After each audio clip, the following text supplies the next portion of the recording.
آپ نے اس اینکر کو بڑے اچھے انداز سے، نہیں ہم تو لا الہ الا اللہ پڑھتے ہیں، محمد الرسول اللہ پڑھتے ہیں، اللہ کے سوا کوئی معبود حقیقی نہیں، محمد صلی اللہ علیہ وسلم تو اللہ کے رسول، ہم وہی مانتے ہیں۔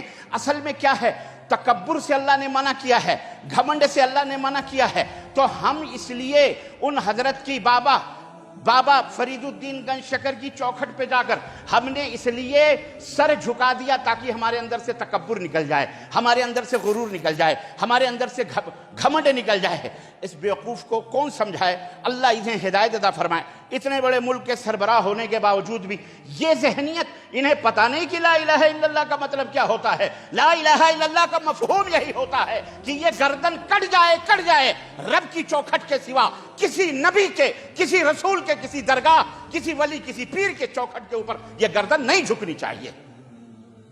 تم فلسفے بتا رہے ہو، تم عقیدت و محبت، یہ ہماری عقیدت جھکی ہے۔ کفار مکہ تم سے بہتر تھے۔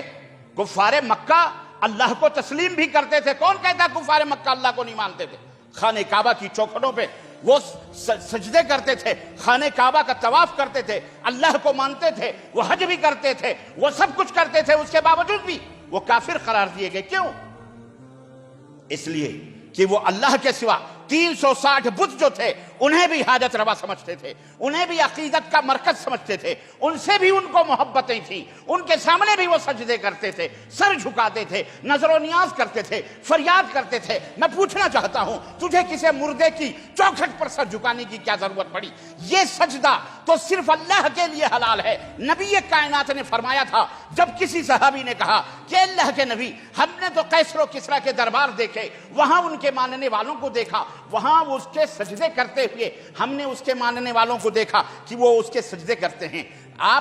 ہمیں آپ سے عقیدت ہے، ہمیں آپ سے محبت ہے، ہم تو اپنی جان سے بھی زیادہ عزیز آپ کو سمجھتے ہیں، اور ہم یہ چاہتے ہیں کہ ہم آپ کا سجدہ کریں، ہم آپ کے سامنے رکوع کریں، ہم آپ کے سامنے سروں کو جھکائیں۔ نبی کائنات نے فرمایا کہ اگر سجدہ اللہ کے سوا کسی کو حلال ہو، وہاں جا کے اس کے سجدے کر رہا ہے اور کہہ رہا جی عقیدت ہے، تکبر نہیں ہے، گھمنڈ نہیں ہے، فلسفے کر رہے ہو، اللہ تمہیں ہدایت عطا فرمائے، اللہ اللہ توحید کی دولت سے مالا مال فرمائے، ایسے ظالموں کے صحبتوں سے اللہ تمہیں محفوظ رکھے۔ لیکن تم وہ حرکتیں کرتے ہو جو حرکتیں غیر کرتا ہے، جو حرکتیں کون کرتا ہے؟ غیر مسلمان کرتا ہے۔